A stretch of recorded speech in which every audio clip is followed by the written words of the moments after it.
Assalamualaikum warahmatullahi wabarakatuh. Selamat siang, salam sejahtera bagi kita semuanya. Shalom, Om Swastiastu, Namo Buddhaya, salam kebajikan. Yang saya hormati para Menteri Kabinet Indonesia Maju dan seluruh kepala lembaga yang hadir, yang saya hormati Kepala Daerah beserta seluruh Forkompinda, hadirin undangan yang berbahagia. Pertama-tama saya ingin menyampaikan selamat kepada Bapak, Ibu, dan saudara-saudara yang telah dilantik sebagai gubernur, wakil gubernur, sebagai bupati, wakil bupati, serta sebagai wali kota dan wakil wali kota. Tadi saya mendapatkan laporan dari Mendagri bahwa hari ini ada petahana 114 dan yang baru 255. Bapak, Ibu, dan saudara-saudara sekalian yang saya hormati, jabatan yang diberikan kepada saudara-saudara adalah kehormatan, tetapi sekaligus juga sebuah tanggung jawab yang besar, tanggung jawab yang berat.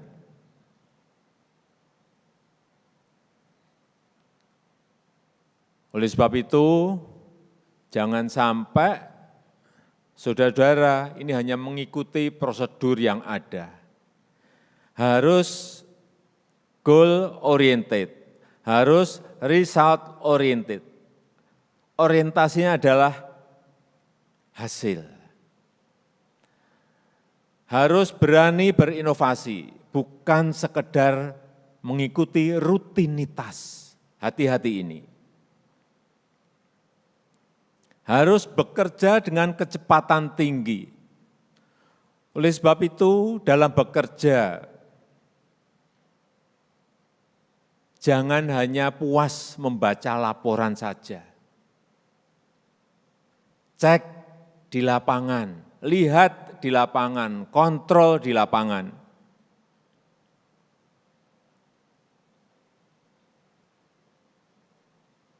Inovasi, kecepatan, ketepatan kebijakan sangat dibutuhkan sekarang ini. Dan Bapak, Ibu, dan saudara-saudara sekalian harus membuat kebijakan yang fokus dengan skala prioritas yang jelas. Fokus dan skala prioritas yang jelas. Sehingga nanti alokasi anggarannya juga lebih fokus dan lebih terkonsentrasi.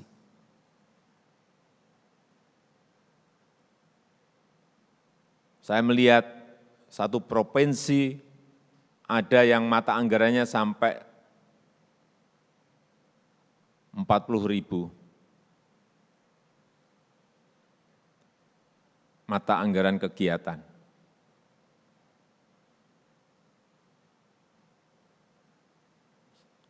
Menurut saya, semakin sedikit kegiatan akan semakin secara manajemen, semakin gampang kontrolnya, semakin gampang ngeceknya, dan hasilnya akan semakin kelihatan. Oleh sebab itu saya titip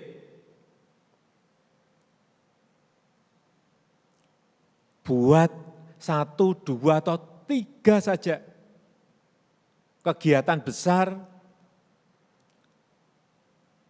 yang anggarannya dikonsentrasikan ke sana, sehingga hasilnya bisa dilihat, dirasakan manfaatnya oleh masyarakat. Sebagai contoh,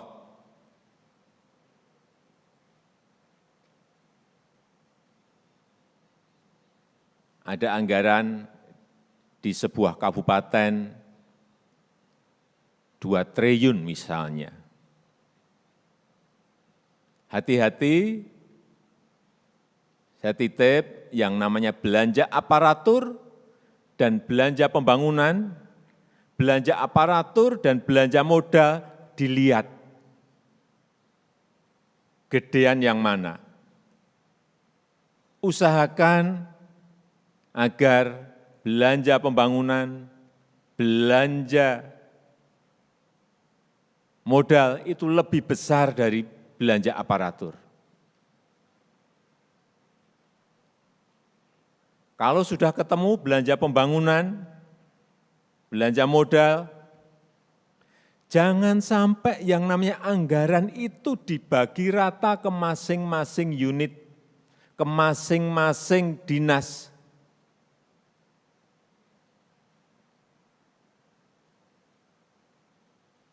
Hati-hati, sekali lagi, yang Bapak, Ibu, dan Saudara-saudara prioritaskan yang mana?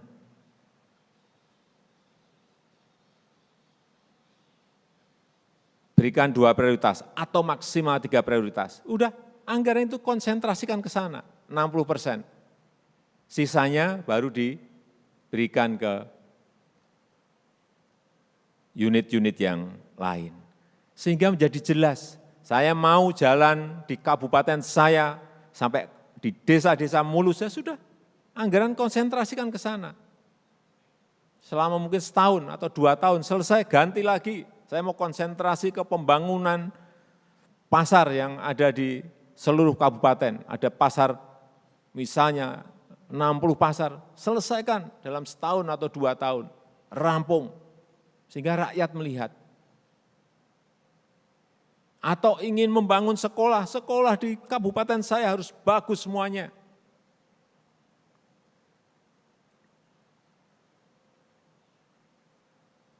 Sehingga kelihatan mana prioritas, mana yang menjadi unggulan.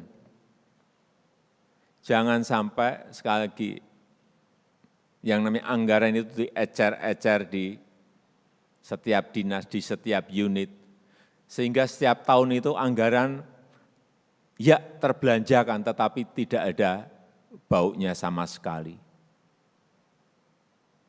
Tidak dirasakan oleh kemanfaatannya oleh rakyat.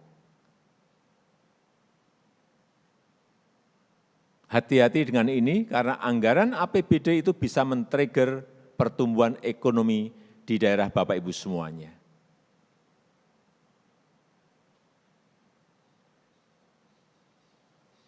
Karena Bapak, Ibu, dan saudara-saudara ada pemimpin, baik di provinsi, di kabupaten, dan di kota, Bapak harus berani menentukan ini. Bapak, Ibu harus berani menentukan ini.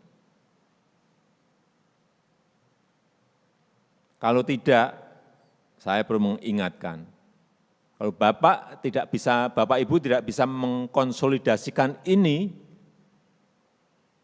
manajemennya tidak seperti yang tadi saya sampaikan, kemudian anggaran diecer-ecer di dinas-dinas, di unit-unit yang ada, karena masalahnya pasti selalu ada, karena enggak dirasakan oleh masyarakat, hasil kepemimpinan Bapak, Ibu, dan saudara-saudara sekalian,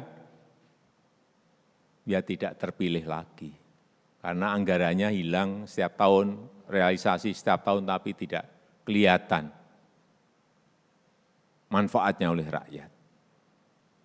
Yang kedua, saat ini kita masih fokus dalam mempercepat recovery kesehatan dan recovery ekonomi, pemulihan kesehatan dan pemulihan ekonomi kita.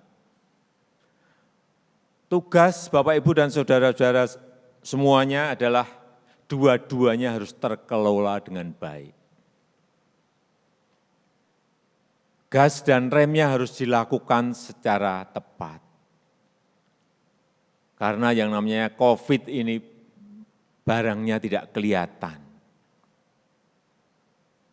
Jangan sampai terlalu mendahulukan ekonomi, kemudian tidak memperhatikan penyebaran COVID yang terjadi, kenaikan kasus COVID meningkat, ekonominya justru menjadi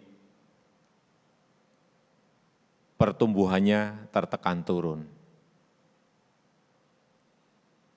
Oleh sebab itu, sekali lagi pencegahan penyebaran COVID harus menjadi prioritas penanganan pasien yang terkena kasus COVID harus terus dilakukan secara konsisten. Hati-hati, karena COVID ini barangnya nggak kelihatan.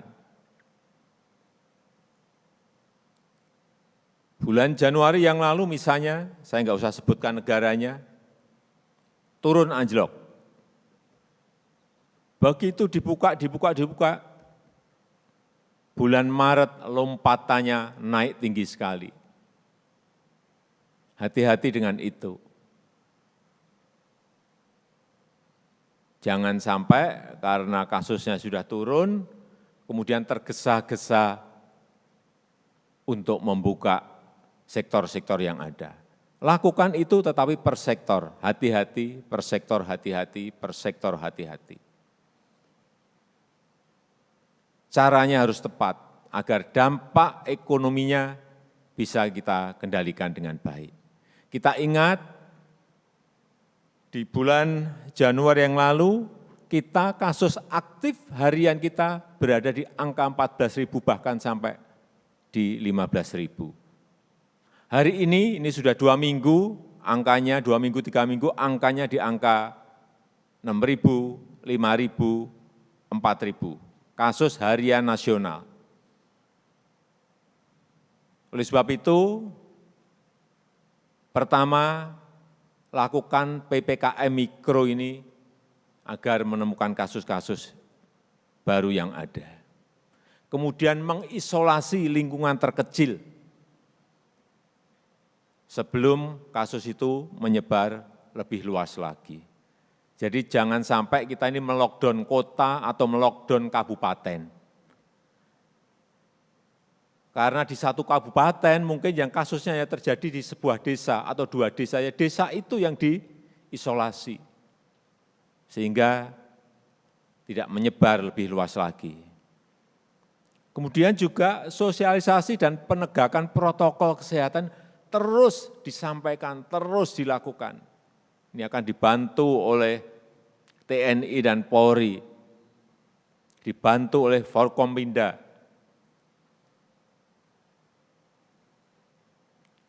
Demikian pula dengan penanganan bagi yang membutuhkan pengobatan. Cek obatnya masih atau tidak, kontrol obatnya tersedia atau tidak, untuk berapa minggu ke depan atau untuk berapa bulan ke depan, semuanya harus dicek. Ini kita harus kerja detail, nggak bisa lagi kita kerja sambil lalu untuk urusan COVID dan ekonomi ini. Kemudian, dukung penuh program vaksinasi.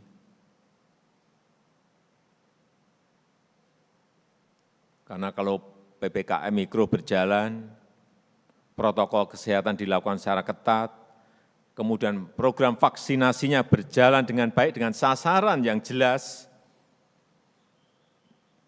Sasarannya adalah yang pertama, saya kira kita sudah berulang-ulang, tenaga kesehatan, pelayan publik, kemudian para lansia, kemudian lokasi-lokasi yang interaksi antar masyarakatnya tinggi dan mobilitasnya tinggi, itu yang diberikan prioritas terlebih dahulu.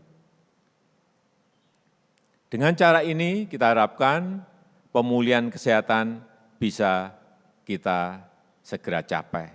Kita ingin nanti di bulan Juli, target kita paling tidak 70 juta penduduk kita harus sudah divaksinasi. Nanti kurvanya akan kelihatan turunnya di bulan Juli kalau vaksinasinya bisa mencapai 70 juta orang. Yang kedua, di bidang ekonomi. Banyak PHK karena banyak pabrik yang berhenti produksi dalam masa pandemi. Oleh sebab itu, saya minta juga APBD ini bisa memberikan pekerjaan kepada masyarakat di lapis bawah. Dengan cara perbanyak program-program padat karya untuk penciptaan lapangan pekerjaan sambil menunggu ekonomi kembali pulih sepenuhnya. Memperbaiki jalan, padat karya. Membangun irigasi, padat karya. Membangun sekolah, padat karya. Ini akan menggerakkan ekonomi daerah dan memberikan lapangan pekerjaan bagi masyarakat kita. Kemudian juga segera eksekusi yang namanya belanja sosial, bantuan sosial, karena rakyat menunggu, rakyat membutuhkan. Dari pusat ada bantuan sosial, dari daerah yang kira-kira titik-titik yang belum tersentuh oleh bantuan sosial dari pusat, berikan oleh daerah. Bantu juga usaha mikro, kecil, dan menengah, baik itu permodalan, produksi maupun pemasarannya, karena ini akan menggerakkan ekonomi daerah. Utamakan mereka, usaha mikro, usaha kecil.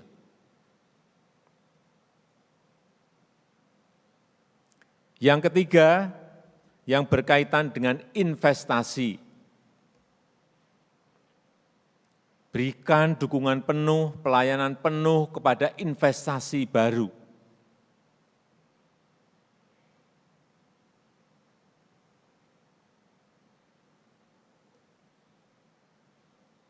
Hampir semua negara sekarang konsentrasinya kepada investasi. Kita sudah memiliki yang namanya Undang-Undang Cipta Kerja. Implementasi pelaksanaan dari Undang-Undang Cipta Kerja ini di daerah harus didukung penuh karena akan membuka investasi. Karena yang namanya memperlambat izin investasi, kalau di BKPM sekarang sangat cepat sekali, yang namanya izin sangat cepat sekali.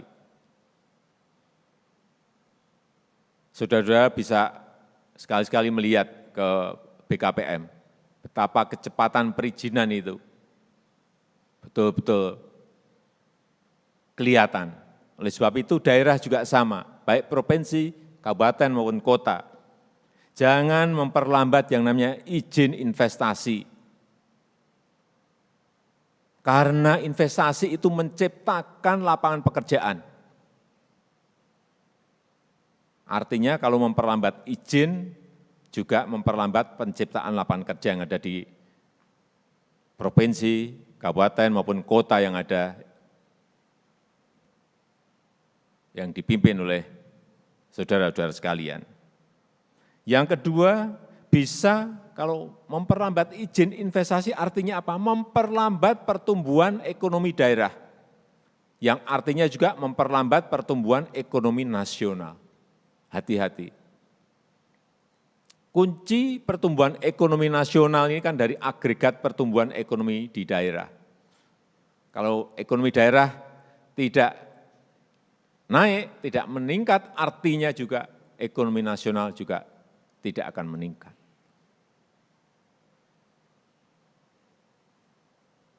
Hati-hati mengenai ini.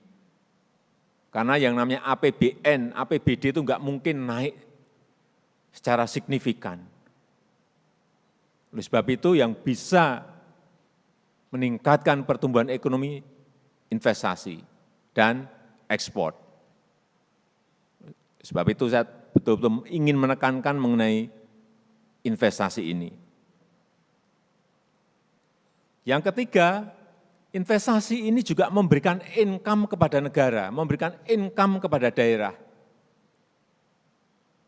Karena dari situlah kita bisa menarik pajak. Dari situlah kita bisa menarik yang namanya retribusi. Hati-hati, 76% pendapatan negara itu diperoleh dari pajak. 76% pendapatan negara itu diperoleh dari pajak. Gede sekali. Kalau ada investasi baru, mendirikan perusahaan, mendirikan pabrik, mendirikan industri, artinya ada yang kita pungut pajaknya, ada tambahan lagi. Dan yang paling besar memang pajak dari badan usaha, yaitu perusahaan atau PT.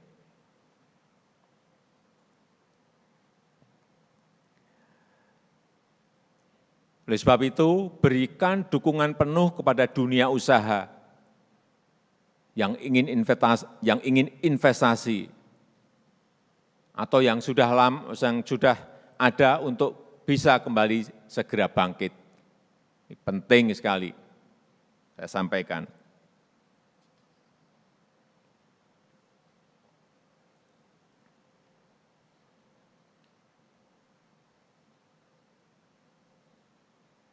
Hati-hati, di kuartal kedua tahun ini, berarti bulan April, Mei, Juni, ini sangat menentukan sekali. Pertumbuhan ekonomi kita bisa melompat naik atau tidak.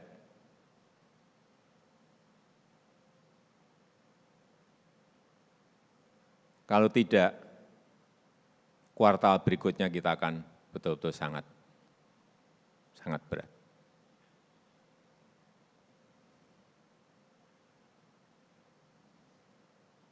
Kita harus bisa menaikkan paling tidak di atas 7% di kuartal kedua. Bukan barang yang mudah, bukan sesuatu yang mudah. Tetapi kalau dukungan dari daerah, dukungan dari provinsi, dukungan dari kota, dukungan dari kabupaten, semuanya bergerak bersama-sama, saya yakin ini menjadi sesuatu yang mudah.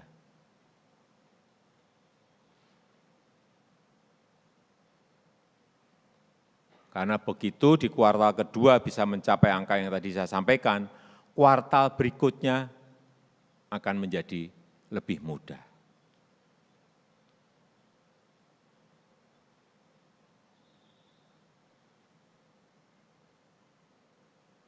Saya rasa itu yang bisa saya sampaikan pada kesempatan yang baik ini, dan sekali lagi apa yang tadi saya sampaikan,